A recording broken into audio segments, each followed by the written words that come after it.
जो question number आपके research paper का क्वेश्चन है 711 का, उसका जो पहला क्वेश्चन है, according to your analysis what are the criterion evaluating, जो फैक्टर्स हैं वो हैं जी user satisfaction, time, quality, maintainability, cost and documentation.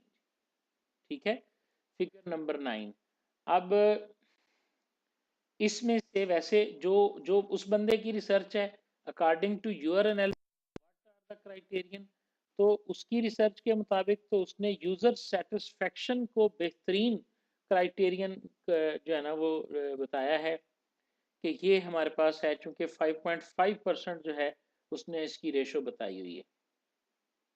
ठीक है जी, तो आपने user satisfaction, time, quality, maintainability, cost and documentation इनको एक्सप्लेन करना है। इसी पेपर ने में इसके बारे में उन्होंने लिखा होगा। इस डायग्राम को भी आप अपने आंसर में शो कर सकते हैं। और अपने पॉइंट अगर आप यूजर सेटिस्फेक्शन को लेंगे तो बहुत अच्छी के हक में 2-3 बातें आपको लिखनी पड़ेंगी, हो सकता है वो इस पेपर में ही किसी जगह लिखी होंगी। और अगर आपको ये लगता है कि नहीं, यूजर सेटिस्फेक्शन से बेहतर टाइम है, ठीक है, देखें, क्योंकि उसने सर ने जो है वो क्वेश्चन में आपको ऑप्शन दी है, व्हाट आर द क्राइटेरियंस, ये हो गया यूर एनालिसिस के मुताबिक, and which one is the most important and why. अगर आप किसी एक को चेंज भी करना चाहते हैं तो अगर मेरे बस में हो या मैंने ये लिखना हो तो मैं को टाइम को भी की फेवर में भी आर्गूमेंट्स दे सकता हूँ, क्वालिटी की फेवर में भी मैं आर्गूमेंट्स दे सकता हूँ कि according to my opinion quality is the most important. क्यों क्वालिटी मोस्ट इम्पॉर्टेंट है, उसके लिए मैं इसी पेपर में से चंद पॉइंट्स लिख सकता हूँ, या अदर नॉलेज जो है जो सॉफ्टवेयर क्वालिटी से हमें मिलता है या सॉफ्ट क्वालिटी एश्योरेंस से मिलता है, उसको भी हम मेंशन यहाँ पे कर सकते हैं। हाँ जी, अब इस क्वेश्चन की समझ आ गई आप सबको जी? एक क्वेश्चन तो आपका यहाँ से अटेम्प्ट हो गया जी, पार्ट 1 जो है। दूसरा हिस्सा जो है वो स्क्रॉल हो गया जी चैट विंडो में ऊपर, काइंडली पार्ट 2 जो है वो उसको रिपीट कीजिएगा जी।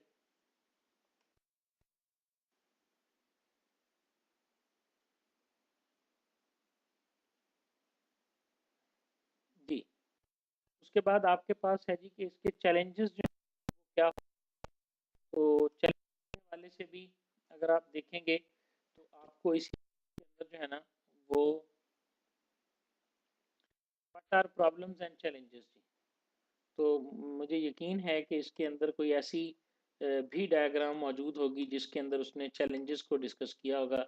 ये मेथड्स हैं जी, और इसी तरह और कोई डायग्राम, ऐसी डायग्राम आपको अंदाजा हो गया है कि page number 5, this is the required diagram.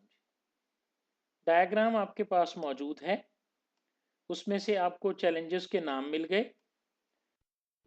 Organisation resistance है, मैनेजमेंट, मुझे सही तरह पैथी लिखा हुआ शायद, इनएडिक्वेट ट्रेनिंग है, ये हमारे पास मौजूद हैं जी। ये प्रॉब्लम्स और चैलेंजेस हैं, इनके नाम लिखें, ये डायग्राम भी वहाँ पे शो की जा सकती है। और इस आथर का हवाला दे के भी और किसी और जगह से भी आप अपने अपने इस आर्गुमेंट को सपोर्ट कर सकते हैं कि ये वो फैक्टर्स हैं, ये वो चैलेंजेस हैं जो इसको दरपेश हैं।